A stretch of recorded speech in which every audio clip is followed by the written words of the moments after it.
চলতি সপ্তাহে নতুন জাতীয় নিরাপত্তা কৌশল নিয়ে একটি নথি প্রকাশ করে যুক্তরাষ্ট্র। ৩৩ পৃষ্ঠার এই নথিতে আমেরিকা ফার্স্ট বা সবার আগে যুক্তরাষ্ট্রের স্বার্থ রক্ষার সুর ফুটে উঠেছে। প্রথা ভেঙে রাশিয়া যুক্তরাষ্ট্রের জন্য হুমকি নয় এমন মত দিয়েছে ট্রাম্প প্রশাসন, বরং সতর্ক করে বলা হয়েছে বর্তমানে সভ্যতা বিলুপ্তির ঝুঁকির মুখে রয়েছে ইউরোপ।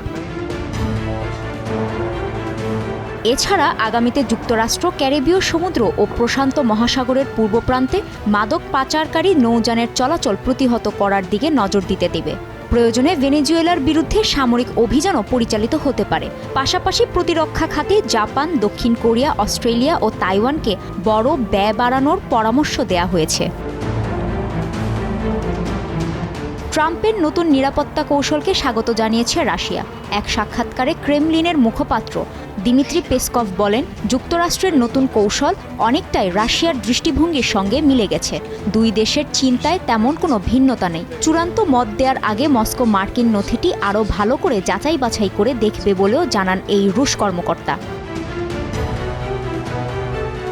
তবে যুক্তরাষ্ট্রের নতুন নিরাপত্তা কৌশল নিয়ে প্রশ্ন তুলেছেন ইউরোপীয় ইউনিয়নের বেশ কয়েকজন কর্মকর্তা।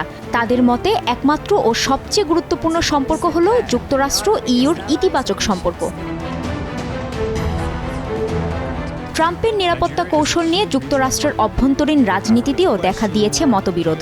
ডেমোক্রেট নেতারা সতর্ক করে বলেছেন, এই নথি মার্কিন বৈদেশিক সম্পর্কে ফাটল ধরাতে পারে। কয়েক দশক ধরে যুক্তরাষ্ট্র যে মূল্যবোধ ভিত্তিক নেতৃত্ব দিয়ে আসছে তা এই নথিতে নাকচ করা হয়েছে বলে মনে করেন নিউ ইয়র্কের প্রতিনিধি গ্রেগরি মিক্স। কাজী শাহরিন, স্টার নিউজ।